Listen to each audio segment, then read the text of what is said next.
Salut internet mandenkaw kori bashi tawla ni bashi tawla ala kana bashi kambela jelenna kaw fo ka wali manda foli mini dantala abalma kede do agas 24 ko be chori kibaraj menebe ni bashi tawla do ala kana bashi kambela jelenna mandenkaw ambe keneka en tant que farafina kungango kuma en tant que afrique kungango kuma en tant que malien ka kuna foni go kuma en tant que nordete awtanye ni wati ni nun konana mais malien am ye mun dron de ke alala tien yere la anye mun de ke alala folo ne ba wonyini ngawala malien jamana kono ambe torola jamana ko kambe torola ambe kasila jamana kono ambe ka faka jamana kono mais jamana kofe o ka juguni jamana kofe lay mais kono na fana amba foko de sofelendo kateme kofe la fanaka aw nya mun kelende ke alala ou bien ambe ka sali mununke ambe ka batu mununke o batu nunu est ce que ube ka tayoro jume do mununu be ka ke mali e depa en mawolo ani biche o do nunu o tona do nunu te ka jarabi o do nunu te ka ala te ku jabu dama mali kono wa chanka chie de fo nyogonye sanga ta kaboyansa ne o de fo ye malion akera bio amake bio fo malion ka nyogon faga de kake komi angola ke chogo nonto wallahi mali te bashi mali ma fo ye guerre la de guerre te mali kono folo de amma delika guerre ya nyana folo de amma delika kere fo ya nyana folo amma delika nyani fo ya nyana mali kono folo de ngoni bo fo yebbi wallahi ni malendo manyogon fraka nyogon sogo de tige wati mina be ya do ka fo sisan ko ni fagali kera tayoro tanna na yoro tanna jigi tanna na nyere kundete wati de o mama konna dale malendo mba famu ka fo ko ja antun taro ka fo ko mali tumbe laba nyinke chogo na me abe laba nanka jogon kolonde abe laba na sidiri ambe ka kewale jugu munun ke nyogona ka fama do souteni ka dibito do souteni ube ka president do souteni galonka horon kolonya ka damben kolonya ka ube ka maba do souteni galonka de on galon kelen de bena geri wuli mali kono don na tawla wallahi billahi mbega keme de fawiyata malion awni alache aya fo ibe kay kwa cheche yere la fanga aka blako de nyogonte kwa wallahi billahi aka blako jamana konnate jamana kofela yere ibe kay yere kanga fanga blaka sabu ke jamana kofi koy surtout mi me kake jamana yere kono horonya ni dambe kamade ibeka manga gashi fangala na soro akoko malendo nkam de balade bon mo mi be ibeka souteni ni nkai nkawo est ce que etiye horonye est ce que etiye ladriye est ce que etibe jamana ka hera feo est ce que bi jamana basbili est ce que ba fe folwa ita feo maleo ay sigi angola muso munum bambolo angola fe muso munum bambolo kweti ibe nyani mini toro mina mentigila e men kodai aw ba video yi aw betla ka me aw tlola mbetla ka publier nga page ka aw yere ka la me ka foko kwanka fama sidiri anga fama nunu ibambolo yende dro me ite papa kala ite bara fosla consulite ambassadite o kabwe angola yere konana kuma min bena dawtlo ka bena do de la ka foko anga ambassade nanga consuli ko horonya tubulo dambe tubulo kwa suva wati do lambe si ka kuma do fo dusu betie kase hake dola ibe kuma do fo ise tala kwa o de y'a to waati dɔ la n'an bɛ Mali kɔnɔ an bɛ cɛnli dɔw kɛ an ɲɛ bɛ minnu na k'a fɔ k'u bɛ ka yɔrɔw jani k'u bɛ ka kɛlɛ kɛ non fɛn wɛrɛ tɛ sa adamaden n'i y'a seere k'a seere n'a dama tɛmɛna n'a sera a dan na a bɛ fɛn kɛ fɛn min n'a sigilen tɛ c'est ça la vérité i bɛ ka kɛra 0,0 nafa tɛ i bɛ kala a ma se ka papa ka kɛ depuis a nana san 5 o san 5 in ka tɛmɛ ka na nin san 5 in fana daminɛ foyi tɛ hɛrɛ foyi tɛ i bɛ ka hɛrɛ min sera maliyɛn den kelen min n'a tɛ can ka tiɲɛ fɔ ɲɔgɔn ye sa jamana ko kan an tɛ hɛrɛ sɔrɔ mais jamana kɔnɔna na hɛrɛ tɛ mɔgɔ bɛ jamana o jamana la bɛɛ bɛ kule la bɛɛ bɛ yɔrɔ yɔrɔ an baw n'an fa olu de bɛ kule la sisan est ce que nin bɛ se ka ɲɛnabɔ ko konjili tɛ ka kuma ambassade tɛ ka kuma an bolow bɛ kule ni kasi la an kɔrɔ Kuyate ya musow an ba minnu bɛ olu bɛ kule ni kasi la mais an bɛ se ka mun de faamuya hɔrɔnya kama danbe yɛrɛ kama aw b'a fɛ an ka mun de fɔ Mali ko la aw sigilenw de nin kan de ka ko i bɛ ka maɲi i bɛ ka maɲi aw hakili la ne y'o de fɔ sa fo Sidiri fo maliyɛnw ka yɔrɔ dɔ de faamuya don o don n b'a fɔ n ka video kɔnɔ ça fait kuma dogo ta tɛ quoi aw bolo mɔgɔ minnu b'aw sauver aw bolo mɔgɔ minnu y'aw jigi ye wallahi jigi t'aw la aw bolo aw yɛrɛ de ka danaya talen don ka da maaw ma kan o maa kelen ninnu de Mali cɔrɔ o maa kelen ninnu de Mali fana taara ye awa Mali bɛ gɛlɛya fɛn fɛn na jamana kɔnɔ ni jamana kɔ o maa kelen ninnu de don olu ni i bɛ ka bɛɛ mɔgɔ suguya kelenw de can tɛ se ka sɔn ninnu ma sa parce que an ye diɲɛ yala ka diɲɛ gɛlɛya dɔn ka diɲɛ nɔgɔya dɔn an y'a dɔn diɲɛ bɛ avancer taabolo minnu kan a bɛ avancer sira minnu kan an b'a dɔn mais maa minnu kurilen bɛ fanga in jukɔrɔ de o maa kelen ninnu an b'olu de ka tɔɔrɔ kɔnɔ yan a man d'aw ye k'a fɔ de mais o maa kelen ninnu wallahi an baw n'an kɔrɔmusow b'o de kasi la Kuyate de o maa kelen ninnu an kɔrɔkɛw b'o de prison na an kɔrɔ Angola yan de can tɛ tiɲɛ fɔ ɲɔgɔn ye an ka taa ka bɔ yan aw yɛrɛ bɛna muso kumakan mɛn n'a y'a sɔrɔ hɔrɔnya ye tiɲɛ ye n'a y'a sɔrɔ ko danbe ye tiɲɛ ye ko yɛrɛwoloya ye tiɲɛ ye ko hinɛ ye tiɲɛ ye ko makari ye tiɲɛ ye aw bɛna video ye aw ɲɛna aw bɛna kumakan mɛn aw yɛrɛ tulo la aw bɛna dɔ de la k'a fɔ ko nafa tɛ IBK la IBK tɛ dɛ mɔgɔ mɔgɔ gɛrɛlen bɛ IBK la nafa t'a la bɛɛ b'i ka intérêt dɔrɔn de nɔfɛ an ka tiɲɛ fɔ ɲɔgɔn ye dɛ wallahi hɛrɛ tɛ maliyɛn den bolo dɛ hɛrɛ tɛ maliyɛn den bolo dɛ c'est pour cela que Guinée président ye min fɔ Mali la a ma nkalon fɔ ça fait Mali tɛ yen à vrai dire wallahi Mali tɛ yen Musa y'a tile kɛ Mali kunna wallahi o jamana tɛ yen ko jamana min sera Mali la wallahi a tɛ yen kɛlɛ la a tɛ yen Musa y'a tile kɛ Mali kunna wallahi an ka nɔrɔ a ma deli ka minɛ Musa y'a tile kɛ Mali la a n'a ka ko bɛɛ lajɛlen wallahi molobaliya ma deli ka se maliyɛn den na diɲɛ yɔrɔ si mais anw filɛ bi jamana kɔnɔ yɛrɛ i b'a fɔ ko anw ye dunanw de jamana kɔnɔ i b'a fɔ ko an taara aventure de la ye jamana yɛrɛ kɔnɔ i b'a fɔ ko hali bi an ka jamana papier an bɛ k'o de ɲini an m'o de sɔrɔ fɔlɔ mais comment ça an bɛ se ka nin faamu comment ça an bɛ se ka miiri ka taasi nin ka ɲi ka nin kɛcogo la hɔrɔnya ni danbe kɔnɔ jamana kɔnɔ nin kɛcogo la jamana ko ka olu bɛ kule na musow bɛ kule la Kuyate ye nin bɛ ka kɛ nin bɛ ka kɛ mais maliyɛn dɔw fana b'i jɔ nin sunkaroba in kɔnɔ k'o kuma démenti n'a bɛ démenti n'a tɛ démenti ne y'o de fɔ n ko ne tɛ kɛlɛ kɛ mɔgɔ ye ni prévu t'a la ne tɛ n da don fɛn na ni daluya t'a la ni daluya t'i ka kɛlɛ la ne t'a la baara non ne t'i dɛmɛ kɛlɛ la ne b'a kɛ de ni daluya b'i bolo ni prévu b'i bolo ne b'i dɛmɛ kɛlɛ ka nin kan de kan mais en tant que n'o de tɛ ni daluya t'i bolo wa hali ni diɲɛ bɛɛ de kulɛra i nɔfɛ i bɛ taa je m'en fous de ça ne t'o ɲɛnabɔ awa ni prévu b'i bolo hali ni diɲɛ bɛɛ banna ne bɛ n da don i ka kɛlɛ kɔrɔ c'est ça la vérité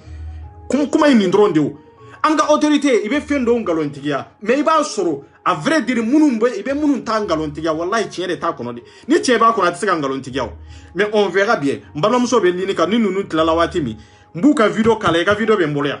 aw yɛrɛ bɛna muso ninnu ɲɛ aw ɲɛna aw bɛn'u kumakan mɛn i bɛ min fɔ i b'u adresser maliyɛn den bɛɛ lajɛlen de la kelen kelen surtout les autorités maliennes surtout anw maliyɛn den kelen minnu bɛ kɛnɛ kan i mago b'a aw de la aw ka se k'u sauver hɔrɔnya ni danbe kama aw bɛna dɔw de la k'a fɔ ko ja IBK tɛ président ye aw bɛna dɔw de la k'a fɔ ko k'an bɛ diɲɛ yɔrɔ o yɔrɔ nafa foyi tɛ maliyɛn den na n'i bɛ aventure la c'est-à-dire i nafa dan y'i yɛrɛ kun de ye k'a fɔ ambassade b'i sauver consul b'i sauver ça c'est autre chose donc n'an m'an tɛgɛ di ɲɔgɔn ma pour que ka se ka jamana in labaara k'an to nin kɛlɛ banbali na k'an to nin tiɲɛli banbali na est-ce que a bɛ ɲɛnabɔ a tɛ ɲɛnabɔ voilà an b'an to nin bu nin bɛɛ la hali 2023 IBK bɛ sigi mais c'est le grand sérieux m'a faamu sa wallahi n bɛ ka kɛmɛ de fɔ tan parce que IBK bɛ sigi kun jumɛn de la a bɛna nɔfɛ mɔgɔ dɔ de sigi o kɔrɔ IBK de sigira kɛ c'est ça can ka fanga ɲini banbali de dabila quoi an bɛ waati min na an ka adamadenw sauver an bɛ waati min na an ka mɔgɔw dɛmɛ i ka bɔ gɛlɛya kɔnɔ quoi c'est très important mais sans plus tarder grand sérieux i bɛ se k'i ka foli fɔ yanni an ka fɛn in k'a la fɔlɔ quoi voilà d'accord ala zan ka ci fo dan ne foli min na IBK ye comédien de min bɛn ala cɛ wallahi initiative merci ala zan ka kan na me baga bɛɛ lajɛlen fo Alisa u yɛrɛ fana ni timinadiya an lamɛnni la ko an bɛ maliyɛnden bɛɛ lajɛlen fɔ u bɛ fan o fan k'an bɛ farafiden bɛɛ lajɛlen fɔ u bɛ diɲɛ fan o fan k'u ni ce u ni baraji u ka kulomajɔw la ko nka an kana an ta k'a la lamɛnni dɔrɔn ye ko parce que ko an bɛ fɛn min na an bɛ kɔnba min kɔnɔ ko an ka action kɛ action o de bɛ se ka an bɔ nin kɔlɔlɔ in kɔnɔ bi na parce que ni kuma tɛ fila ye kelen kɛra an kɔni tɛ sɛgɛn kuma na mais ni fila kɔni t'a ni kelen kɛ bon an filɛ nin yɔrɔ min na sisan il est temps d'agir an tɛ ka mɔgɔ wele violence la non an tɛ a fɔ mɔgɔ ye ala kɔni y'o yɛrɛ don maliyɛnden kɔnɔ farafiden yɛrɛ kɔnɔ parce que farafinna bɛ cogoya min na sisan nɔ halisa an b'aw bɛɛ lajɛlen fɔ aw ka kulomajɔ la mais k'a fɔ ɲɛna k'a fɔ autorité t'an kunna a t'an kunna ne y'a fɔ a mɛnna an ka vidéo kɔnɔ vidéo tɛmɛnen kɔnɔ k'a fɔ ko état tɛ Mali la non état tɛ o ne bɛ nin kuma in fɔ a bɛ digi mɔgɔ dɔw la mais tiɲɛ de don tɔgɔ de bɛ wele an na mais Mali n'existe plus donc an k'an bolo fara ɲɔgɔn kan an ka ɲɔgɔn kɔniya dabila an ka asiriya dabila an ka ɲɛngoya dabila an ka dusukɔniya dabila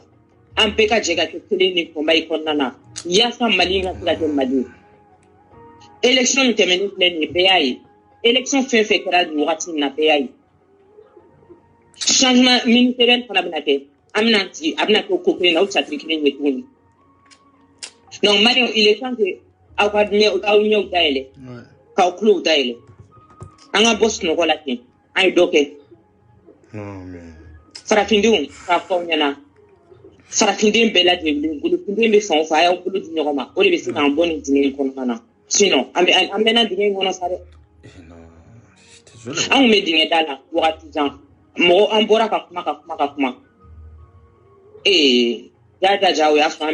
dingɛ da yɛrɛ kolon da yɛrɛ an bɛ se k'a fɔ namaya kun b'a la an bilisira an binna n'an tɛ ka jurufilen sɔrɔ k'an labɔ dɔw nana ka na jurufilen k'an na k'an to kolon kɔnɔ k'u b'an nayɛlɛ olu yɛrɛ tilala ka juru bila donc jurufilen tora an bolo kolon kɔnɔ ne balimaw a ye sabali a k'aw bolo di ɲɔgɔn ma kɛlɛbanbali min bɛ an yɛrɛ dama ni ɲɔgɔn cɛ an k'o da kɛrɛfɛ an ka wuli an ka jamana in kɛ jamana in fɔlɔ n'a kɛra jamana in fana bɛ ka sɛbɛn ko mɔgɔ ti tɛ se ka i bɛ ka ala cɛ maliyɛn tɛ kunu ko walahi bilahi maliyɛn tɛ kunu mais an ka taa ninnu dɔw tɛ jaabi quoi i bɛ ka a ka si kɛ Mali kun na an bɛɛ de b'a kɔnɔ quoi ça y a pas de problème an ka taa dɔrɔn a bɛna wolo min na yanni nin fanga in ka ban maliyɛn bɛɛ bɛna ye kelen kelen c'est ça la vérité a tɛ dogo mɔgɔ la o bɛɛ b'a ye ɲɛ na de k'a fɔ a bɛ dogo commentaire ninnu an b'a fɔ an ka tɛmɛ olu kan parce que o ka importance de don olu la quoi o temps t'an bolo quoi ci wɛrɛ de b'an bolo quoi donc n bɛna kuma d'an balimamuso ma a bɛna a ka foli kɛ ok d'accord problème t'a la ouais grand sœur oui Fayel i bɛ se ka kuma oui merci awɔ an tulo b'i la merci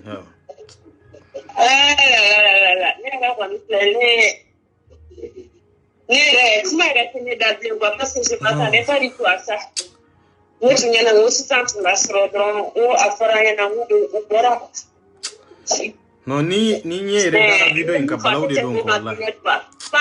fanga hasiden de dabila ani ɲɛngoya in maliyɛnw kun de dabila an k'an bolo di ɲɔgɔn ma maliyɛn furadama dɔnna n'o don parce que au fond les maliens sont ségrégés ni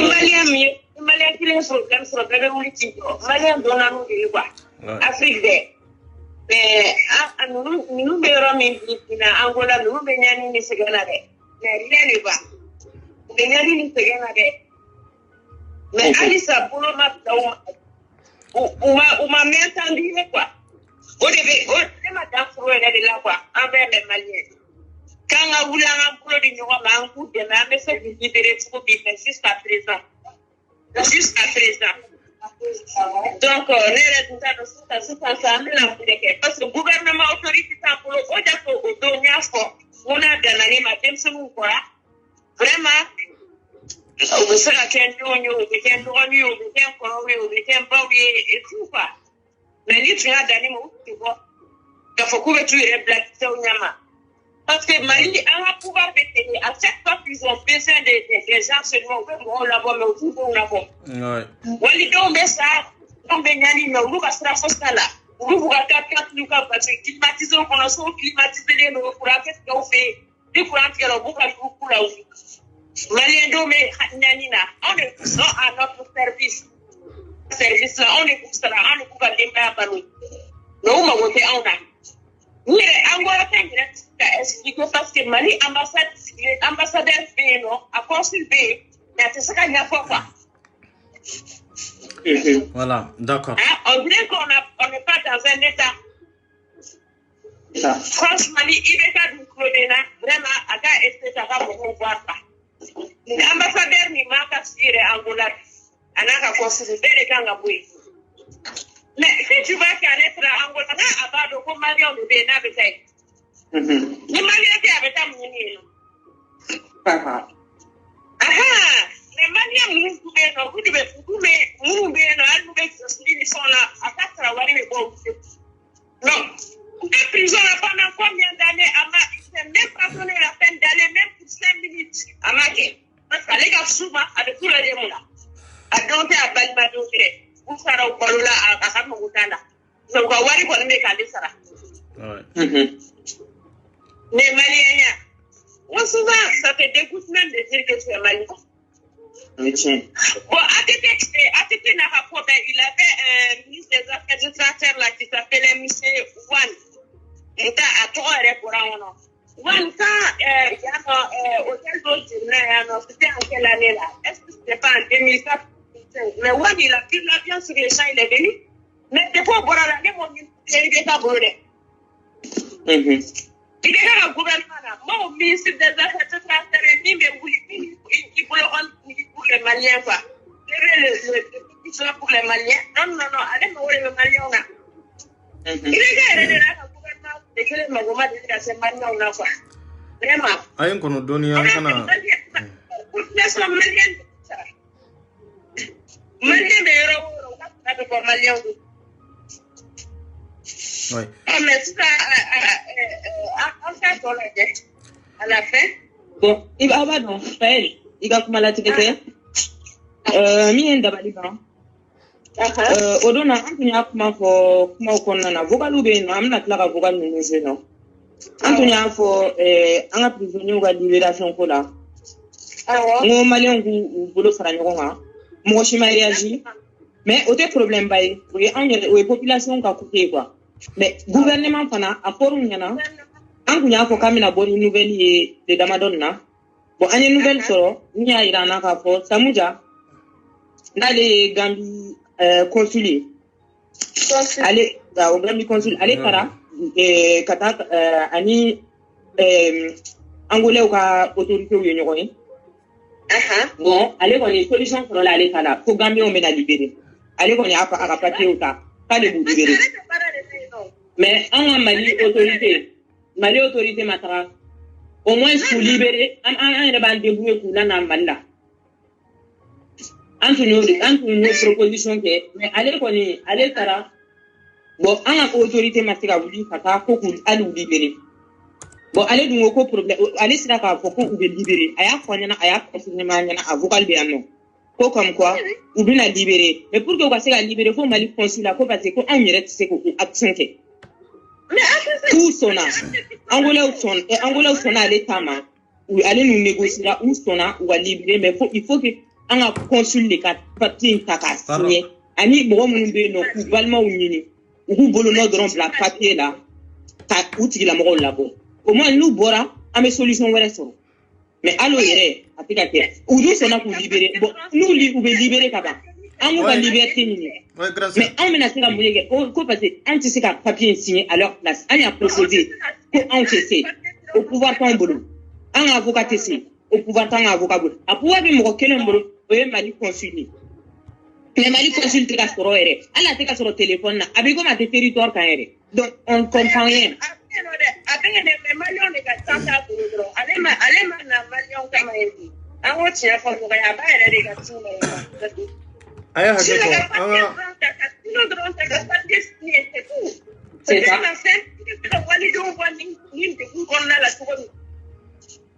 Mais attaquez.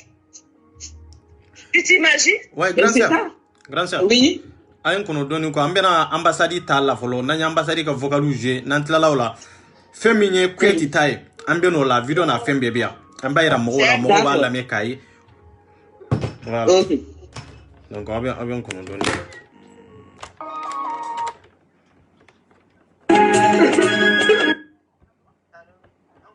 tanate alhamdulillah réunion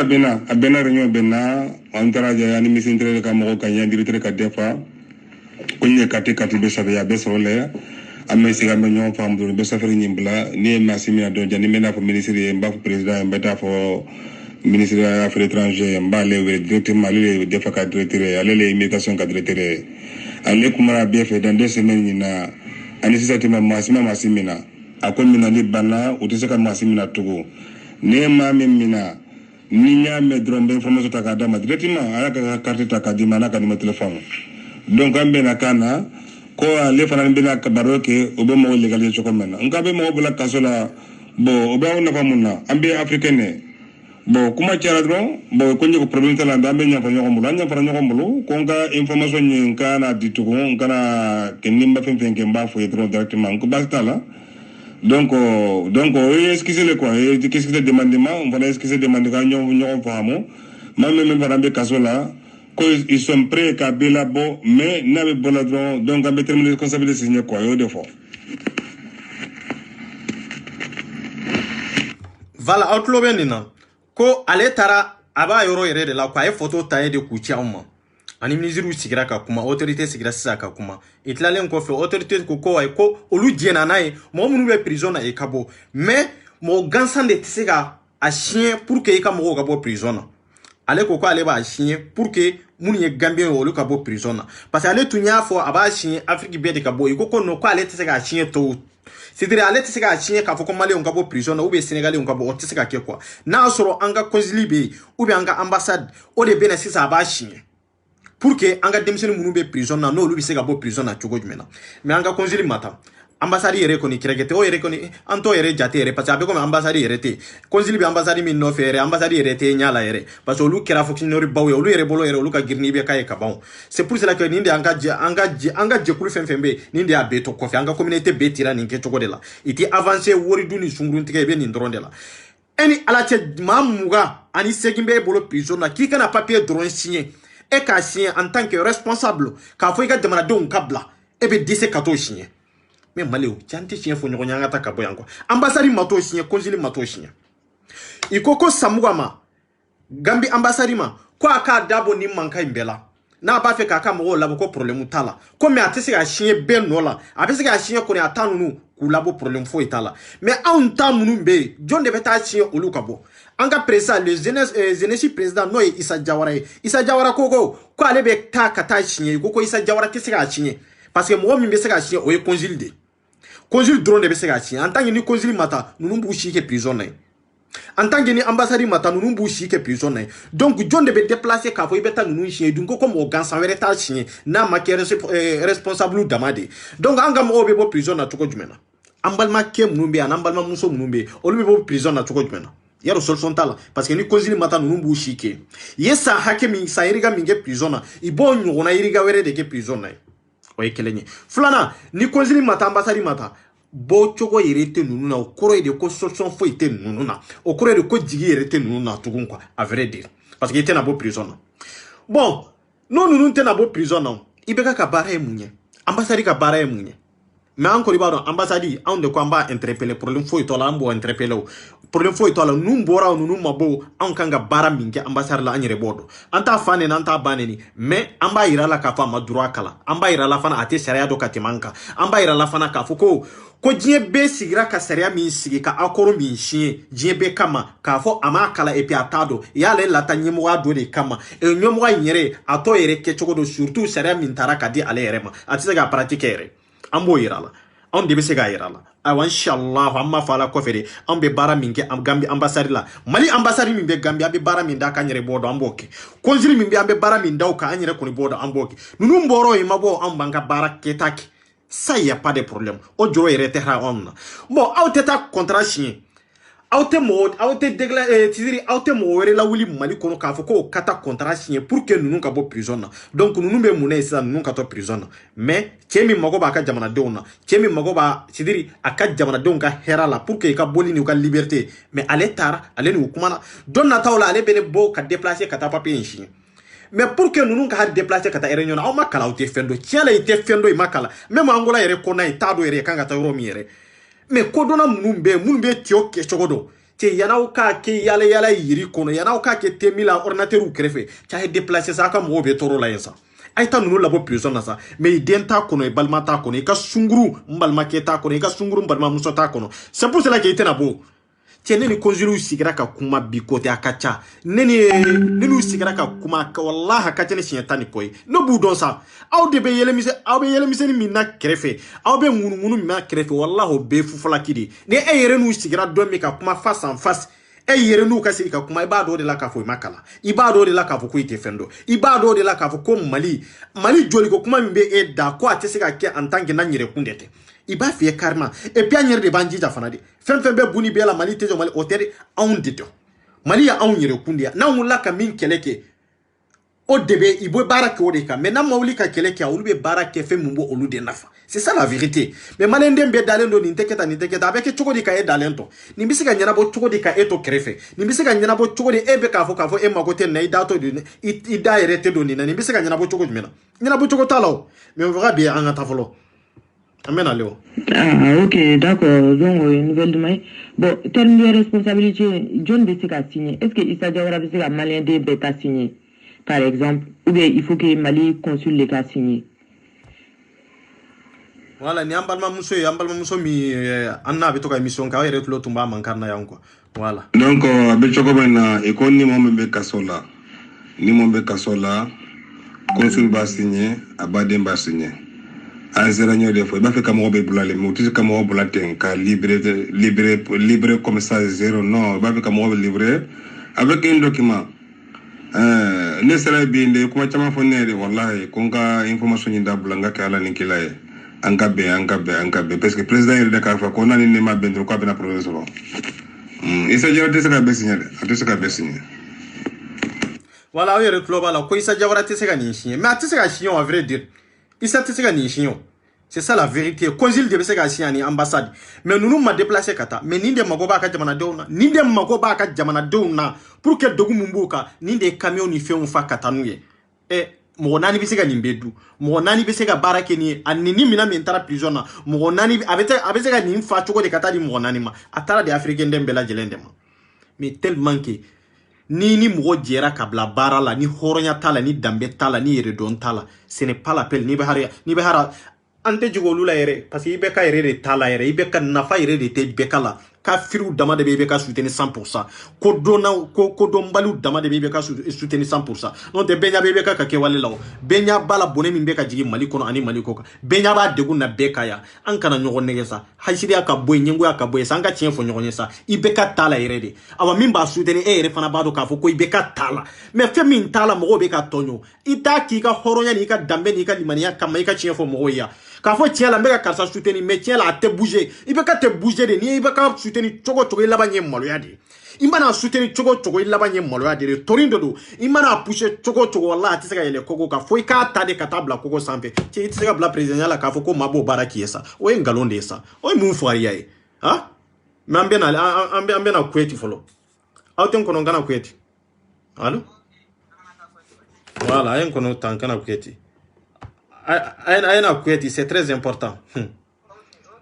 Allahu akbar. Bien. Mali autorité. Ay Malion nyambora. Gouvernement ko an bela jelen ka ko papier te mu bolo. Ko ni be se ka bo ka ti ka peita be bela jelen dene. An bela jelen ka bo mu be bo chia be Malion chia su be ni fete be bo ki ka bo aba au de me ka ka sa wa de magana. Donc ambora opposition de la ka bo ka taranga papier ou déposer. Boyan ta kana la oro la polo. Wanga ma boye ni kataka manda. Mais donc anda dene be yi. On sure ko ama fofo amasadi wele ko ka ne ko amasadi ɲɛna ko parce que amasadi molu wele ko ka kuma fɔ olu ɲɛna a bo shepete donc an bɛ min fɔ Mali autorité a bɛɛ ka wuli ka bɔ ka an dɛmɛ pour que an bɛ se ka bɔ nin degun kɔnɔ cogoya min na amasadi ko kuma ma fɔ olu ɲɛna ko pétition fana dun ko amasadi mo olu wele donc ale na kɛ cogo di sisan an dun ka laisser passer amasadi de an ka laisser passer o la donc an b'a fɔ Mali autorité ye a ka bɔ bɛɛ lajɛlen ka bɔ k'an dɛmɛ pour que an bɛ se ka bɔ nin degun kɔnɔ cogoya min na an tɛ ka dumuni sɔrɔ ka dun an bɛ kɔngɔ yɛrɛ bolo fo ka ne yɛrɛ bana bɛɛ lajɛlen bananen don kɔngɔ bolo an ɲɛ bɛ kurusi minnu na ninnu bi an ka dumuni ta ye u bɛ ninnu de d'an ma ani nin malo nin u bɛ nin de malo de d'an ma kɔgɔ t'a la sɛ t'a la foyi t'a la kɔngɔ kɛlen bɛ k'an so cɛ an kɔnɔ bɛɛ lajɛlen bananen don k'a sababuya kɛ kɔngɔ ye an nana ko 2 jours de k'an bɛ taa halisa an tɛ ka taa donc Mali autorité an b'aw bɛɛ lajɛlen deli bɛɛ lajɛlen ka ɲɛ an ma ka an dɛmɛ pour que an bɛ se k'an fa jamana sɔrɔ an nana yan ne ka wari ɲɛ k'an bangebagaw bɔ ɲɔgɔn na ka wari ɲɛ k'an somɔgɔw dɛmɛ dɔw bɛ yan nɔ u ba tɛ yan u fa tɛ yen nɔ dɔw bɛ yan nɔ u fa tɛ yen mɛ u nana ka na wari ɲini u ba dɛmɛ an n'a ye donc an bɛ bɛɛ lajɛlen deli bɛɛ lajɛlen ka fara ɲɔgɔn kan ka autorité deli an ma aw fɛnɛ autoritéw deli fɛnɛ ka fara o kan an ka kɛ ala ni ala kira kama an ka ɲɛ anw maliɲɛnw pour que an bɛ se ka bɔ yan cogoya min na ka taga an ye fatandenw ye an bɛ ka baara min kɛ yan an bangebagaw de ye pour que k'an bangebagaw ni lafɛnɛ pour que ka se ka dɔ k'an parents ye pour que an ka se ka hamini mɔgɔ an kɔni b'o de la an ka ɲɛ an ma ala ni ala kira kama pour que an bɛ se ka bɔ yan cogoya min na k'an fa jamana sɔrɔ n'o ye Bamata ye donc an ka video kɛ kun ye o de ye président a ye ɲɛ an ma a k'an dɛmɛ gouvernement a ye ɲɛ an ma a ka anw maliyɛndenw dɛmɛ an maliyɛndenw tɔɔrɔlen don a ye an dɛmɛ pour que an bɛ se k'an fa jamana sɔrɔ cogoya min na. Voilà donc maliyɛnw a yɛrɛ bɛɛ ye nin mɛn tigila ye mɛn kɔda ye hɔrɔnya ani danbe yɛrɛ dɔn maliyɛnw an ka taa. Assalamu alaikum warahmatullahi ta'ala wabarakatuh. Ne balimakɛ RF24 somɔgɔw dun ko basi la a kɛra fama mais a ma kɛ ni ɲinɛ ye n'i y'a ye i ko k'an ka video kɛ an b'a ko kan dɛ mais an ma ban ka video kɛ bi su in na de kɛ ni an africains bɛɛ farala ɲɔgɔn kan ka réagir donc an réagira an bɛɛ farala ɲɔgɔn kan ka taa Afrique polisiw kan finalement u yɛrɛ tun y'a kɛ ni agression ye komi an ma se ka temps sɔrɔ k'o video kɛ de k'a ci ma. Donc, il y a une agression et il y a une muso de ou kana ke ko u kanu tan fait donc ou kana mais jama est débordé la jama man son calmer amogo munu ku menye fe lui calmer muso ko ka be fe ka an be ka an calmer aka an kuma mo kelen ka kuma an fele mi ko fo anyana ala ko tien police muso nya aname ola anye an calmer ka an fela fo u ma fam comme jama ka chama nga wa ho be ke mo dama do boro ola jama be tale kata kuma u fe ni sérieux anya fo ngante Dominico parce que Dominico be ka empire malo jala ne be kana nanta la fo itala che kunguru no de be black at se ka dun du tout a se ka dun donc am se ka o fana video chima shuina ken anya ta au sérieux parce que il y a un quartier bedatuguna ko eti bedatuguna pour 20 jours ali angu meka irisiki takame an patiente mina ebe idoma ka da wole obena ima ko be mina obeno dima ibe wardama donc pour 20 jours yora bedatuguna flene en coincé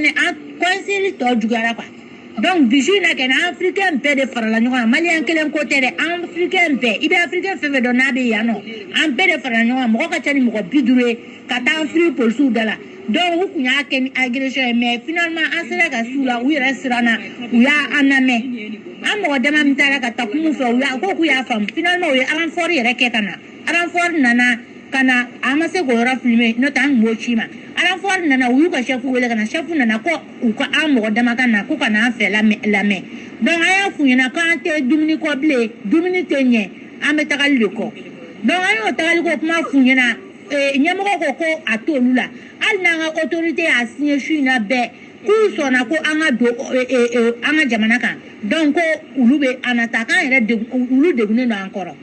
donc o le la sisa ne ko OK mo problème tala ne concile wele ka kuma fe ka defend la opéra la série ko be parce que aka kuma fota ka chamo oye na afoni ko chu aba foni fima aba foni ne na muma te ka kuma kele re tada donc banabagato de do ne tonton nun collègue de do de fait ko ne avertir ko ne ka sabal ne kum patiente ne rele be ka mo la sabal mais finalement bi trop c'est trop comme a de guma on ka ne a wele ne message chama ko OK ka na tla kan wele heureusement message répond ko awo ko staka pere la nya wele malien do de anyo ken sere donc nyo téléphone da opérateur la ka fwa nyina fana mo sere ben ko ranon amun tara kuma pour souffrir ay na me ay ye kuma mbe ka fo te ka ta jimi sra fe akoko mali ko yoro be datugunenu donc yoro be datugunenu no ngo tondo ni ka kuma bela me fana ba na me ya pol e ko pol sual na kera maro mu yere ntado ay to ko me fo ko affaire étrangère de ga kuma ulu fe donc finalement nous ya pere ka fo ko pere la ko ulu so ka a fo fengi nunu ngo ko fanga autorité de ka kuma anga jamana mu ko fe ka fo ko anga mo ko bu bola no u ka daile anga du na o mo ke comment il que nunu me se ka che do ka tangi avion no fe ne do donc ate fe ko chien min dondoro deni mene kere fe ne bunya fa depuis kuma damne o madigala de donc o kele nga kuma sisa ndoro asna ki yere la funte ni kanga nyokon bonya o tene na leche ka téléphone tike donc abi komi autorité ko ka magotana kuma surunya la ima fam donc ni nga vocal la me ni be se kan wole de be wole me na video lancer ma video min ka shuina komi ko video de ba ndeme yere ba la de yoro mun kan yana ni yoro mun yana ni amanye de fana chinit le ga fe ami nyokon wole to ngane video wole ke antena 50 na dabla fanga se malade donc au dedou voilà c'est ça ouais avec Keneka Malion abeyame c'est ça oui voilà donc Kaira ka foko défaut de banga gouvernement na quoi anyo défaut ante son report là en balma ka foko défaut de banga gouvernement na ko y a un problème ah oui parce que jamana kilen tarate mais malien be dien na tike fan be de be ka kulela ko consulat de ambassade papier ko lawo sans fait il m'a commencé alika alamata carte d'identité ouais problème do alika extrait de naissance ko problème do en fait qu'on faut y arrêter stop par contre euro dollar non on est très fort hein ni européen tarasi ça nanga consulat ou nanga ambassade la coupe nanga mo wara papier ko parce qu'il faut sans papier do ou va télé faire ça prend 15 minutes ou ko laisser passer boradi oui comme malien genga ta mali kono non o laisser passer bon les 15 minutes mais ni ere mago de be mali document na ka ika papier ko nyana boyano alors là barado quoi donc fambere do kaida ka fo angola dronté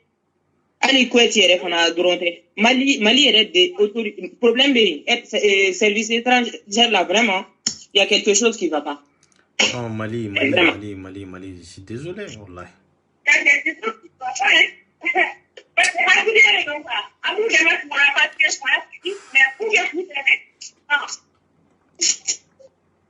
c'est ça.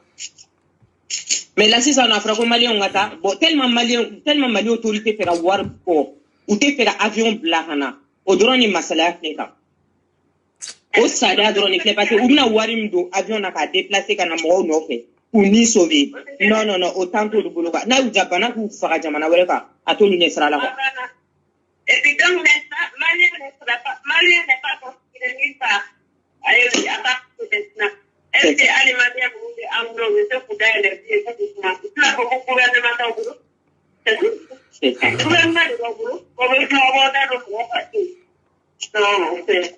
il m'a mis des vidéos qui est au cas déjà vidéo qui est tout est de boulot. En vidéo qui la bemina. A bemina. Moi ko be ka bonne réalité ou bemina. Ameka se vous trop vocal de ronela. Oui, c'est ça. Même si on a d'accord ça.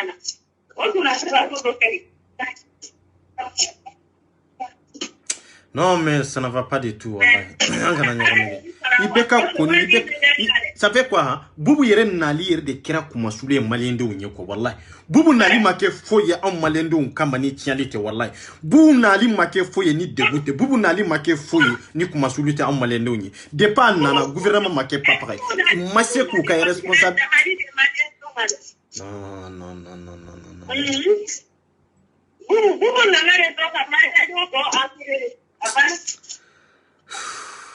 Halbe aba wisigilen to ka foka we be ka suteni ko bubu kanyi awni ala ce bunun be ka ibe ka suteni horanya ko na o kanga tugunu nun ko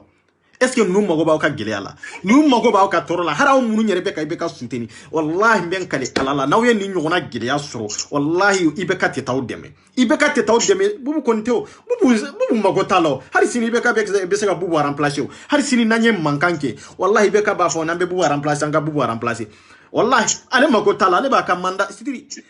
ale be manda mina no bana ibe ka bara ale tena sigitugu ale yere dalem wala fempen kada ya baki manda folo la ayini nyona deke anani kalibuni bela bon che ajobe maleona billahi ni do fo fama uye ni ma do fo population ni ma do fo le peuple malien wallahi be ngalon kono aw nyere de jogo amani aw nyere de korompilene aw nyere de horo langolo ni wallahi aw nyere la yuta aw nyere kundela c'est ça la vérité ouais aw nyere de Bubai shu kafsa wallahi bubai shu kafsa ni bubu nyana mai imbena la mais bubu kele de ba bolo sani duguche bubu ya milliard joli de sunye yana kana fangala aw nyina no beko aw nyina na ni beko yani bubu kana fangala akoko bubu ye combien de milliards de sunye mo mi ye milliard joli sunye kana fangala mana ke togo bubai ma milliard sunye kana fangala de abise ki to fangala la ka fendo sunye mais bubu ye milliard joli de sunye yana kana ke ministre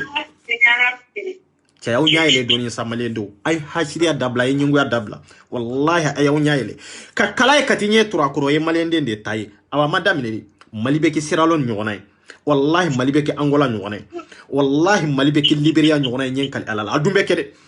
wallahi billah be ke tant que no de make way mon pote avait dit ça va baba kan menebe en tant que no de make malende on te la fi en tant que no de make sita joyorodo Mochi nyata joro la parce que bebolo be intusabulu ye bebolo be kodo ma o te fendo fo geri kana jamana kuna ay ivare wu nyini nga folo min kera ivare ayo lu nyini nga folo awa nyogona malima kisala de wallahi malima kisala en tant que ni dina nyema nunde mu sembo anga fama u sena wallahi malima kisini nare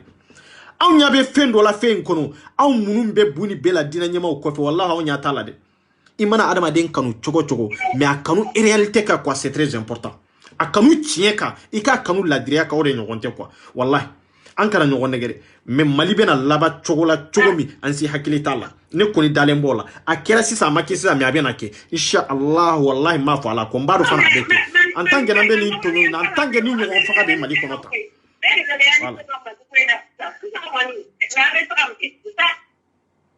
un gouvernement incompétent. ne mo nin tornao mo dugunao te jamana kono mo be ka faga mo ka hakem minanendo te na folo yerete mo bolo balo fen yerete mo bolo ulu be dugun kono ibe impôt fana sara auto impôt fana sarli to e bada ka foko ni say ngelera auto impôt sarli fana to e bada ka foko ko fente mo ku bi auto to e me abe impôt mini impôt kanga hakem ni mo o hakete so ha jamana ko ni jamana ko ga ni mbete soro est-ce que ambise ka to ni nkecho wati dobe na ha malende mbi jo face en face abe se atani balo yiko wallahi billahi be kede ne rebeka kime fawye wallahi billahi be ke ama fa auté sa jamana no fia me malende de be na yire fa jamana no fia nin kala mo ko mbi abe na ni be dablo sika foi teni na ni be na dabla be na yire fa jamana no fia sika foi tala parce que geri mana halbio fembe na maliko na amavo ko amartu manture geri do maliko no o ma geri do parce que kufa mawuli folo ka sebe mako ama kurba mine folo mais don na tawla am fembe be buni bela bebe segi ko kuma kan korola ka don ka fo ko wallahi 24 mi fo kemede do uli bali do be ka tan neten na tamori la sa neten na ta ka segi nunu na sa neten na ta ka almami nunu na sa parce que ne ba do donia de tout la ne ba do kalan de tout la ne ba do kodon de tout la mo ti se ka ke kodon na jamana kono ka ke maba jamana kono en tant que intellectuel ka fo e kungulo be barake kodon be ela donia be ela o donia maseka fo la se e ma fo ka mo de arnaque fo ka balo adama de on de la messe mais ambeta rojme on est dans quel monde hein ambeta la tige jumen de kono Tobeku ka jamana la développer ambe kan ga jamana détruire Tobeku e ka jamana don hakili daile e ka metu kala ani société baw daile wala sa sidiri e ka fen chaman kiro ka jamana ko e ka jamana ka se ka développer mais ambe kan ga jamana to choron kata ko ambe ka to choron kata ko wallahi même hari ka misiri pentira ateseka pentira on fia même hari kilimu teseka do misiri kono na mafa ala kota kira kota tanye fembe ngalonde ta kada ala ni kira kon kwa wallahi anye fembe de ta ka fo ala ko ni mani kira ko ni mani an kana kede me ka soro wallahi ni anka imamu nunu laje wallahi ni anka segi nunu laje olube fenke neni ete son kake tianka chefo nyonya de ma belle c'est ça la vérité C'est ça la vérité. Tiens de vous. Almami ko tala abe dino ko ba auta almami ko auta dino ko la abe almami ko batu minadi ngiri kele ne bena awna ka almami nunche abe nyemo ya batu mina ka beke entosa bulu galon ka jamana tile ibe ka jamana tiambolo abe tla ko luke entosa bulu yede o de te marché o de digle be malendo ne ba fosa parce que ne nya be moru nunu jogo de la ne nya bu ta jogo de la ibe ka min fa aw ya ni min kanga ke anu ka fota kanga min yira malendo na ite ko de labo c'est ça la vérité anga tien fo nyogo yede olu te dine ite surunya ka ke dine ka fen fo olu te se ka mashi kafiriya ate se ka mashi labo ka dine kono ate se ka mashi labo ka dambe kono ate se ka mashi ka ladriya minala mais tien de o voilà biyato ambe ni ndebu kono biyato ambe ka sa biyato jamana kono ni jamana ko ka ambe toro kono aw ya e donjume ka fo ku ye keleke ite keleke o abu ye wati bebe keleke politique ko de la abu ye wati bebe mankangene ni ministre ka wuli ni ministre ka si abu ya e ba wati bede la a president nya do tande aya botan me ndoko ambeta yorojme ndoko halbi aw taw nyaayele halbi nini nunu de mabla aw nya aw magote nyanabo aw wololi kira fude billahi malien de nyere de wololi kira zero de be zero donde aw tiba kuro dama aw tese ga aw chechi fo fa flon olu de ka bla aw nye mais aw ka révolution be rojme ha aw ka génération asira ka munde ke malikono ngo génération kunye de aw ka se haw ka hake nyinini la aw ka se aw yere kabla aw yere nye kata fama kele kata yurula ka fo aw magoba wa ka hakela mais aw ta kirada aw mo ken flow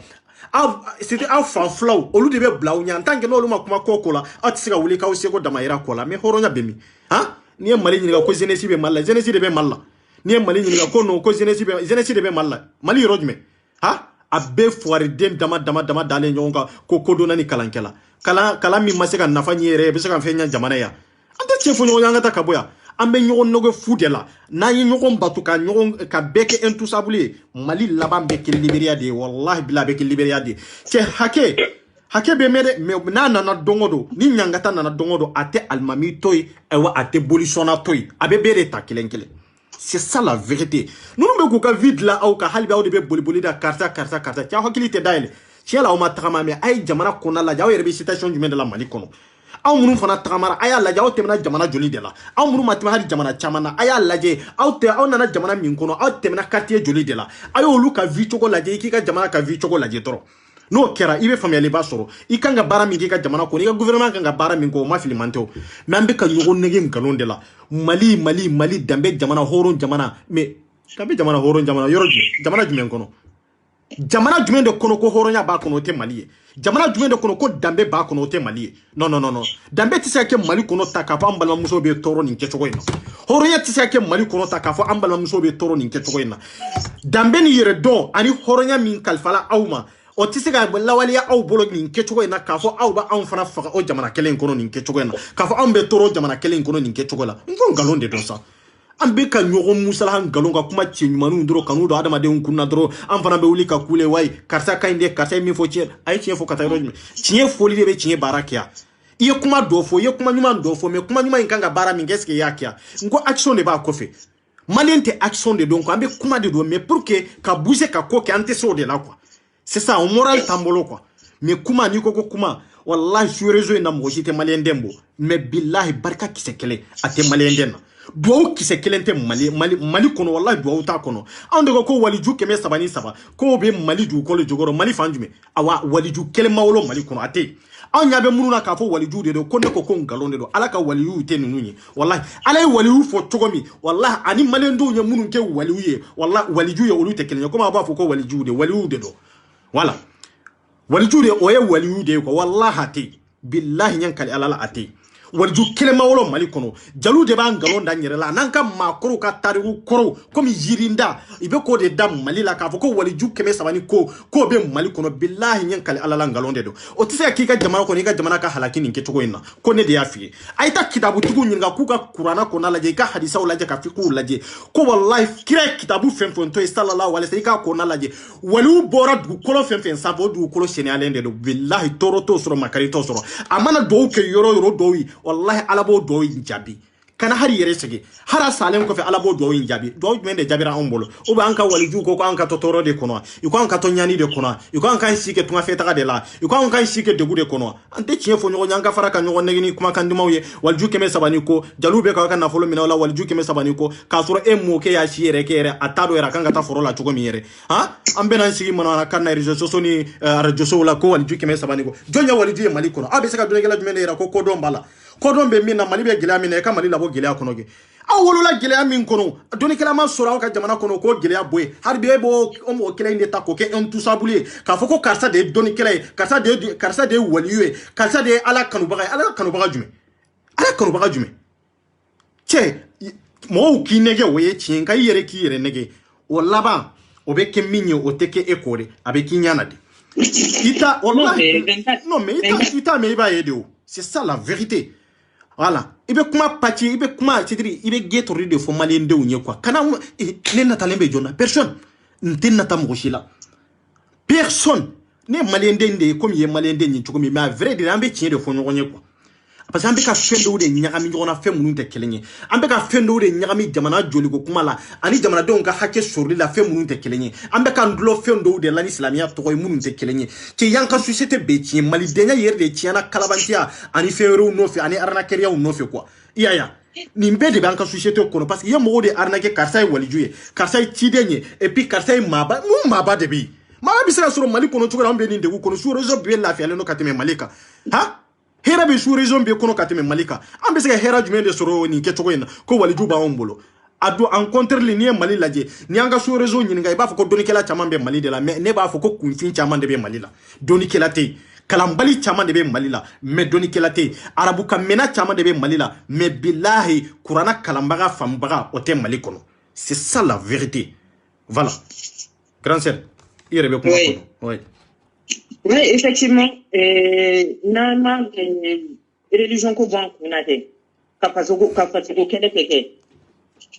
et 24 les 30 € là. Non mais grand sœur ma fait kuma do fier yan quoi parce que mo golo ka foko peut-être en islamia de contour la fa do lula sa olu te fen kala masa olu te dîner do dîner reminye quoi. C'est ça la vérité. Ambe tient de fonyo ça. Silamia mimba en bolo, anga silamia mimba en bolo. O de be kam mali to choro. Aya silamia ke li ama moji balala. Munu buka chrétien ki ku ga chrétien ki. Mais au kana silamia ni chrétien de nyagami dîner anka faso joli stasira uka anka faso joli hakina ukono kwa. Nko bebe ninde kono. A bebe ninde kono. Mo ni mo nyinga ba fokono ko silamia defo ite gouvernement kono. Billahi kono ko ngalonde to. Kon galonde do en galon finde munu mbo kuma fode olu e lagalaga tawde c'est ça la vérité ambe dinge fen kono olu de do anka islami nyema munu bambolo de olu ambe olu de ga problème kono e ka seguni ga ambe olu de ga problème kono c'est ça la vérité voilà ni problème la ba fa ko ay dine mo ko wude kana donc sharia te kala batu jamana ere sharia te ka batu ko dino ne mo be bo kana ko bo kai ya fama Allah ti de mo fa de ko no kai ya fama on a kemete mena mali kono hera be se ka fama bolo o be jamana nga donc panta on be ga tonyo fo ite ka bola panta on be ga tonyo ala je dungula mais ni mo o placer le ndo fengena doron donc be na ko no kai ya fati ma kama daba kama to ko islam o yere na na delige kan na mo fa ka ya bla donc ko to société kono adama do be ga tonyo ante avancer ça ala ere ka kuma yo ala te kuma ka ere so tonyo libe jamana ka pantantonyo ni pantan tonyo ka ke na la jamana ka ala te nema digo jamana ka ala to ko ka kala ere so o yala ere kuma ka o tan kuma ka ere dese baga to bi tonyo ngani be ka te dese baga to kan pala to ya timeo ngani ne be ka kukan wa grand sere anga numéro block quoi doko ko anga numéro block quoi ale be weleli ke quoi anga numéro ok d'accord ibe continuer mena numéro yi mena block quoi bien kuna ka banko yame ok mena block commentaire ok globalement en tant que amiga nyoron buliga en tant que amiga nyoron pafi kan yere labla tanto mo bulu ate marché franchement mali autorité na ali sere frère ka parce que ko mana mo toro deli ko mana mo toro ni cousin be barake en fait bon ate ça les marché siranya na bo yurugu le chale no malla yurugu chale no fanga donga fo ko ka loi respecter ito ke ire killing kama iba ke jamana beri kama nya numéro bla quoi nya numéro bla Ok. Nous ne pas faire avec les numéros bloqués. D'accord, mes téléphones c'est tout. Ok, d'accord, problème faut être là. Voilà. Mais tiens de ambe ka kuma mumunu kata euro wallahi billahi kuma intoy maliko be ka mumunu kata euro mili ambe fempe na fufala ki dedo. C'est ça la vérité. Et mumunu be ka kokona dental mumunu be ka kokona me islamia contrôle. Chibo lula wa. Nega jabi mumunu ka kunyana. Ouais. Ko on fleni. Ouais. Olu te se ka atudo ona atudon tanto mo kuma kana ti islamia contrôle ou be islamia contrôle ante le boka nga religion justifier mo koy ante ya no kama ante ya religion kele la ante ya religion ko kuma kana na mais ni mi tien ame ka boka tien ni fomene tien ga kuna mais tiga fori tien foteri mbero do jabi ngo grand sœur Islamia kuma mimi ni mo mi kuma fo fu fala ki dio ni mo mi ko connect se ka kuma Islamia ka o mana wana kande o tigi ko ni da ne Islamia dende ka wolo Islamia la ite fo de Islamia la ne te mindo en contre le munu nyere ta don lu de Islamia no ko munu nyere ta don o lu de be ka ngalondo Islamia ko munu nyere ta don lu de balma u fara lu de sinji fara munu ta don lu de be ka o ke ka utiliser ni toye pour que ka se ka fen soro to la ka bolo to la ne ba don de ne nya ba chien la de munu ta don e be ko lu to la fili katade. C'est ça la vérité. Tiens de où. Voilà. Mais à doba fo non fil l'entambe tiens kambe kara ibe karchako eni ala tie ka mori masa yere amase ka yere kenya djela amase ka yere kisi djie banala amase ka yere kisi djie geleala obese kata e kuma boki amadon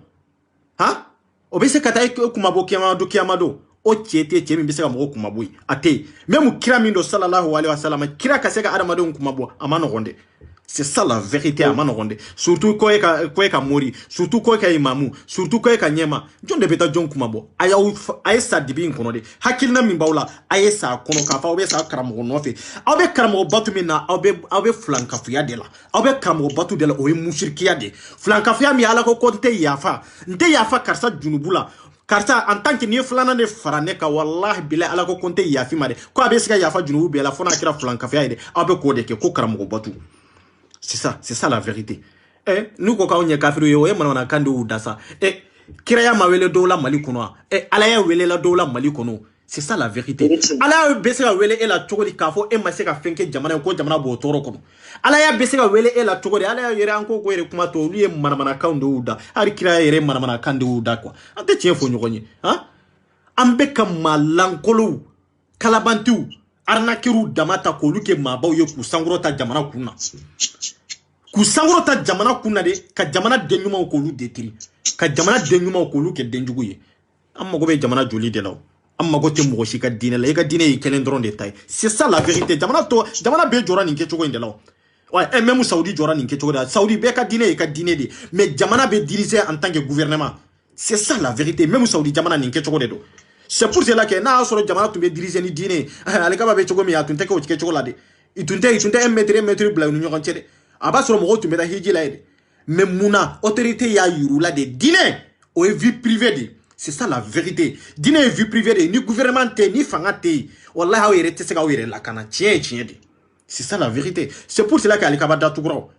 un mètre de bu ñu ñokon aya la je ni ma ba fla sura kono ita sura kono munde nananai gouvernement de ka yen diriger. C'est ça la vérité. Gouvernement de ka yen diriger. Mais aundu kwa nye silamia takabo fanga kuna ko silamia de ka girini fanga mais malembe me dibila billahi ambe fen kono fe me anta nishido wallahi arabu islamia famu chogomi anu ga ya kala ni ga family ne ka kodo ni kira ya yirula chogomi de malien ma famu tende malien taradoro ka arabu tetiri kanadoro ku tetiri kata arabu ye doro comportement mini fini munumbu kanadoro anu be kuma ka munum fotoro inano ulu de tadoro kananu ye nonte qur'ana billahi ma kala ima famu wallahi ma kala ima famu itara kiritir de ta kano do malende unkuna itara mabaya de nyine kano do malende unkuna. C'est ça la vérité. Femmeretere ni aibe ka suresi maka maminu nu ya sécurité buno femmerete africain munu be da hiji sécurité blakunye ninde parce que na on tara hiji nan sera kantege maganu na doro an bolo an kera arjine dunke uye kaba parce que ni ya on yere kunyere nyininga ko suresi ko ni ko e arjine moy am malion yerebe ni de miri surtout en Afrique tellement ga hakili ga dogo femerete har nantara hijuke ro dale alikaba yere krefela iba yambe tan tege da kokoka fo ambo fara wuli ni ke chokolata pour que ka do fara fitini min be to ala de ambo danka finila ou bien amba dan pochi kono ou bien amba siranka finila ta anna bena ambo fana doji kono ko susanyere la ou bien ka doji kono kami ni nafa tumbo la ite fini ke alikaba la au kana tout ça la femere ta kono de wallahi alaka kilebantia dro non te foite alikaba in kono pa pagata kono aw beta unundo mina ko kasa dimamba kono femere ta kono de be parfum dimon de bla kono c'est ça la vérité ne rebe ka tien fo parfum dimon de be ka bla boîte kele in kono pour que ka kasa ndima la soma o parfum dimon dron de do femere ta kono o dron de do mais iba keni mundi ayo be sidiri aw be so de do kono so mini barkani bonyani karamakanga c'est ça la vérité mais aw fano beto ke femere femi nta don tashi donc parce que ama famia au bolo ama famia au bolo non te comment nga mo ma delicado alikaba kono ma delicado akono trontere ama ima kala nyere de ke ko parce que ni ya kala nyere ke har ni ma si alikaba kono wallahi bado femi nyere be alikaba nyere kono alikaba dila ko jol nayni ha Ismail ya dila o temenen ko fe makanka ya dila shi jol aw hakila ni dila ke chogo na depuis jien dara be ni ke chogo ni chogo inte alikaba wa ni nyere te alikaba nin dlalembe alikaba de kunna ni nyerete alikaba nin kera couverture de alikaba la non te ni nyerete alikaba ante chefo nyo nyanga takabo yande ha me malembe dibi kono dibi me ante sega nyere la ba kono ko voilà donc grand série jonka eri la je ko est-ce que eri sera une heure là donc bi se ga ko kala ban fo anga takabo ya non nkono do ninka mo gonu nunka video kala shia kele male unka minye quoi vrai dire quoi voilà c'est ça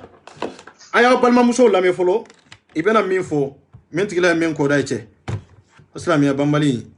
aw ma islamia famu na ko be gris islamia no fe nego nebe yela wala dio voilà mali autorité ay malion nyambora gouvernement ko ambela jenen ka ko papete mu bulu ko ni be se ka bo ka tika pita be bela de deme ambela jenen ka ko mu be ko Chia be Malion Chia Scouberi fait des beaux qui cabo aba au demain par la sawa de manana donc ambora au position de là cabo katana papier ou déposer boya katana la ordre de la polo wanga maboye ni kataka manda mais donc anda de lembe yini pour sure ko ama fofo ama sadi wele ko ka ne ko ama sadi nya ko parce que amasari molu wele ko ka kuma fo onyana abo shepete kha donc ameni fo mali otetu abena wuli ka boka andeme pour que amese ka boni de kuno matubana amasadi ko kuma ma fo onyana ko preti on fena dungo ko amasadi mo oluwe donc adena kichugo disisa andu wa laisser passer amasadi ya ma laisser passer wala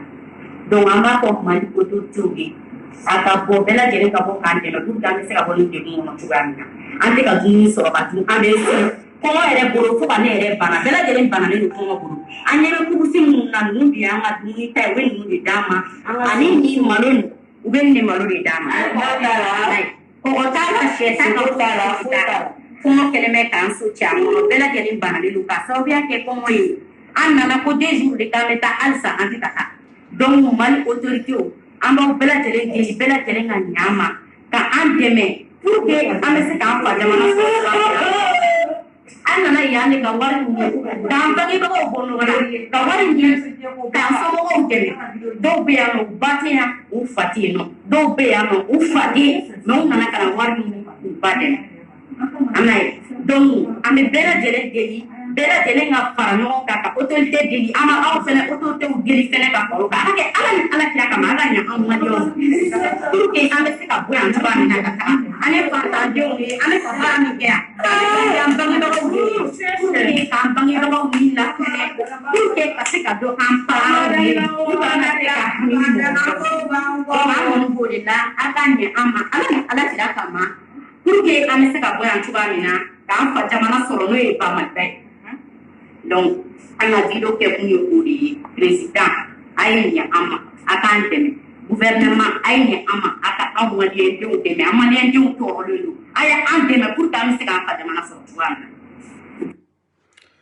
voilà grand chef sans connaître ici ka kuma ka laban fo je pense que n'en connaît famille ra quoi OK donc mani ndo ni ka au kutuni awa ploma dola ni ngi di foro ko e ala soma mais alfa ka mali autorité de lu gatan balma on noté ambal mam so be katila au balma de do ado baw de do do koro de do do dogo de do mali autorité do faw de be katula do baw de be katula do de ne be katula ama deli ayaw jo la ni koyi abeni nga taka dano ni akalo kile ni doye ame ka ambal mato be la haliamna be ka bugo be ka torture ame ka fonyana anyeta wa reaction sisa ambal mamto fana bora ka fonyana be ka kasi bolum so de do amba udeli aka bo aku dele papier bugulo aw yere de bulo de se passer duma aw dele no ay akon blaka tunote ok foi tien awu ati foi na mami fara kwa fanga ati na foi bola mali autorité vraiment mali gouvernement aw bela jene wuli mo se ki joro fani yoro la ka joro fa mali consul ay ko plana ni ay aw ko consul aw sira tige mali on de no lu consul ko de sigo jamana o kono kawde ay ko fe jamana kono duna mali en duna quand la mebara bela jene ko 24 il faut dans tes folies mina ini mandeka ya ini dalutia ni yere don ini faso de nyumaya qu'il faut ça tu vois malo quand association respective faut quand en collaborateur a bela jene faut ani mo be ga barake dibila ani kene kan ko bela jene faut dans tes folies mina quand ma so faut munun kera ngajena bo sababu il faut ku wani malo dans tes folies mina alla meje gulu bela jene au bela jene faut dans tes folies mina. Le lex, il faut qu'il voit le nom. Le lex, la force invisible, la main de Dieu, pour soutenir, un bicoro, un bicoro, Yama Sampo, un meilleur ta belle Jelen Fou, ta belle Jelen Walimando. Ok, grand sœur, merci beaucoup. Qu'il faut qu'il walimando foli meni dantala, ini bonya kanga, ini karama kanga, faso kanu oye limania doye. Har ni ko kuye kafiri muso o kani toro. C'est-à-dire adama denka kafiriya mɔgɔ tɛ se k'a dɔn ni ala yɛrɛ tɛ quoi min bɛ mɔgɔ ni ala cɛ ala dɔrɔn de b'o dɔn olu ta kɛra foli de mais an tɛ jigin olu la parce que an b'a dɔn olu ma kala i ma faamuyali sɔrɔ an bɛ Fayel fana fɔ ka walimandɔ foli min ni danta la Catherine an b'a fɔ ka walimandɔ foli min ni danta la an balimamuso minnu bɛ Angola Kuyate bi hinɛ ni makari ani tɔɔrɔ ni degun kɔnɔna na hali bi an miiri b'o la hakili b'o la c'est-à-dire ni de ala de ɲɛmɔgɔ do dama ɲɛmɔgɔ min n'a mago tɛ jamanadenw na ala fana y'an bila jamana kɔnɔ jamanadenw fana mago t'u yɛrɛ kun na an b'o problème de kɔnɔ n'an ye dɔ fɔ faamaw ye an bɛ dɔ fɔ an yɛrɛ kun de an yɛrɛ mako ma dɔn an yɛrɛ la surtout faamaw kɔni mako ka d'an na mais an balimamusow bɛ degun kɔnɔ surtout Angola olu ka tɔɔrɔ n'u ka ɲani o tɛ fɔ ka ban olu ka degun o tɛ fɔ ka ban solution de bɛ ɲini olu kan ka bɔ cogo cogo an seko damayira fo n'an dɛsɛra dɔ min anw ye de fɔ Angola ko kelen an t'a bila mɔgɔ ye an t'a bila cɛ ye an t'a bila maa si de ye an t'a bila jama ye an t'a bila jamantan ye an b'a kɛlɛ la ni miirina min ni hakilina min ye anw yɛrɛ kun de b'o dɔn an b'a kɛlɛ la fɛn wɛrɛ tɛ dusu ani hinɛ ani makari ni jamanadenya an bɛ nin kɛlɛ in na nin dɔrɔn de kama awa an seko damayira fana an b'a kɛ k'a da ala kama k'a da kira kama an t'a kɛ mɔgɔ si kama de en tant que an bɛ jamanaden ye an b'a kɛ k'a sababu k'o de ye parce que ala y'an bɛɛ de kalifa dɔ ɲɔgɔn na donc a banna o tɛmɛnen kɔfɛ le président de jeunesse n'o ye Isa Jawara ye k'a fɔ ka walimandɔ foli min ni danta la a n'a ka jamanaden bɛɛ lajɛlen ka taa CEDEAO jamana 6 min bɛ yen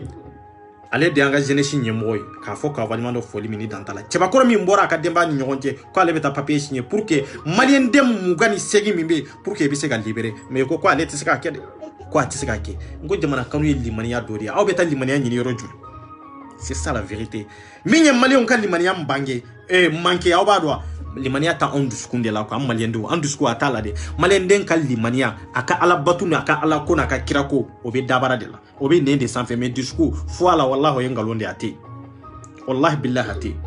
o tɛ se ka kɛ dusukun na e nin ka gɛlɛya nin kɛcogo la a tɛ se ka kɛ dusukun na k'a fɔ ko makari tɛ e la o tɛ se ka kɛ dusukun na k'a fɔ ko miiri ni tasi tɛ e la o ye nkalon de o tɛ se ka kɛ dusukun na k'a fɔ ko e tɛ hinɛ sa o ye nkalon de ye sa an ka tiɲɛ fɔ ɲɔgɔn ye donc limaniya min y'an manqué o ye foi limaniya de o t'an dusukun na ala ko limaniya o t'an dusukun na a bɛ dabara de la a bɛ nɛn de kan a bɛ yɛrɛ yira a n'an visage de la mais ta i ka ci la de wallahi billahi iba sura nyero muna faute c'est ça la vérité bon mama be angola kono ki kawfo ka wali mando foli mini dantala ambala muso mimbe amba fana fo ka wali mando foli mini dantala amunu be commentaire la amunu be partager la amunu be ka aimer amunu be ka lame amunu be ka laje au folendo parce que aw bolo on debe kombala on te kombala aw debe kombala aw munu be ka laje lajelité au familialité de familialité est-ce que membe ka fongalo de do be tien de do aw yere de be so juger c'est pour cela que aw de kanga fo parce que ni amenye ni kuma fo tien de do mambe ki la me o de ba tien na ngalo mbo nyona don do mimbi labe o de kodona et puis kana jo otigi de la parce que o de ya do ki famia ka fo ibe ka min fo tande do kadila ka do ibe bara mina o de yiki c'est ça au lieu de kanga fo aw munu be ka commentaire kunye munde ni ya commenter o kro ide mami bi ko fo kadila kana benai commentaire kunye ninde donc ya kanu pour que mami ko fa make mami nyana otigi kana laje ini chega barala mami nya partager kunye de ami fenfen bibolo obeka se kaye parce que i jona i sona nae ambeka bara minke ebe o bara i ban soutenir ka 100% c'est pour cela que ya partager ga fenka ami munumbe obolo oluka laje donc anne ebe bara kelendela c'est ça la vérité emi nya eme ya yera ka fo chiela ambeka bara minke akadi abana ya eme ka dauka o fana horonya dodio o de atamma ko te jamala sa amma go be hakili nyuma ko donaw doni kelaw famiyali bagaw amago be nindelaw kira mago sunte jamalaw amago be mawde la kerefe mamun tunye famiyali soro c'est pour cela que aka dine ni jebe ya soro ni ke chogola mais na tungirna jama no fe abja halin nunu tumbe groupe mununa abila habin nunu tumbe groupe mununa atumbe ta fara oluka parce que na foloti babo oludela na foloti babo oludela et puis chefari chamambo oludela et puis olude jama kacha kateme kira ka jama ka mais amana ta olu no fe anatala ma fitini munumba kerefe kana doni bamana onde to soro kwa ko doni o donia de doni o de benani donia o de benani kodoni o de benani kala o de benani family nyumanya awa o de doni o de fana be chaya fana kwa mais ankara giri femba no fe kasoro femba mini na fatala femba mina la wanye chiali kwa à vrai dire bonya ni karama kono mandenka ya koso malendenya koso bonya kafo kawalimando foli mini dantala anka hine nyogona ka nyogo makari mini wa mbalma ke desa anya jo parce que fenja nyana kwa iya video janyana kwa parce que anta fa ka teme inere kan kwa parce que amba transférer yoro werede kwa iya donc na teme inere ka dro avec dara yambolo kwa OK merci big respect à vous ka soira dambela jele maka sungalo to no ya kwa har nante islamiye amba fo ka sungalo to no ya c'est ça la vérité mon che kana sera passé malendo fengele mba kuna malembi baka kuma do fo ko ay ko ni yo fodro kumbe bo dino hukumu konana no ni yo fodro etisika kuma ni yo fodro etisiki daro jamana ko kuma la oui et comme énerement ah c'est bon ah d'accord voilà faut que kuma de auka dado jamana jakbaro mi be jamana ko ayo dado wala mati sika o bali jamana kungola mati sika o bala auka dinela mati sika o bala auka dambela jamana kunganko e jamana dembela jelende bele jamana dembela jelende jedo donc ne ko ebe sera ni info parce que kala parce que nenya te kala nkela la mo mi dine kala ka famu ka fo ko abi sika ni sigi ka fo abi sika ne la convaincre dinela halbi katemene mi famu nyata law parce que nenya tola ma fo kalangela te de menenya tala di ne kuni nyatala mo mbi seka ne la son pour que kanela convaincre katemeni kanenya tala parce que ne bado imana kala chogo ne ka family mi nya soro o family ka buni e ka kalanye parce que ya famille ka sira min geneto yi fo ka diewuli o est retardé e ya famille ka tablo min hari saudi o est retardé saudi on te ka barake no yi et donc e ka kala e ala boyro jume fendo de be e kunna dro kelembe ko pratiquer hakili ko nana dro kato arnake na ube kato la famille na edro olu kata e kata sira kami ani tinye sko olu ekelenya ani dine ere haga sko olu ekelenya dine nana ni démocratie de kadama dembe ka liberté damashi kana shitonyo nga dine nana de kandegu anka dine nana de kambali manduna anka dine nana de sidiri femin karan nin kunyanka na ke ko anka dine nana ni de kama c'est pour ça que ngambe de gun kono ko ma famille ba soro quoi mandenkaw kambe wati were ambe do ponju woro merci beaucoup voilà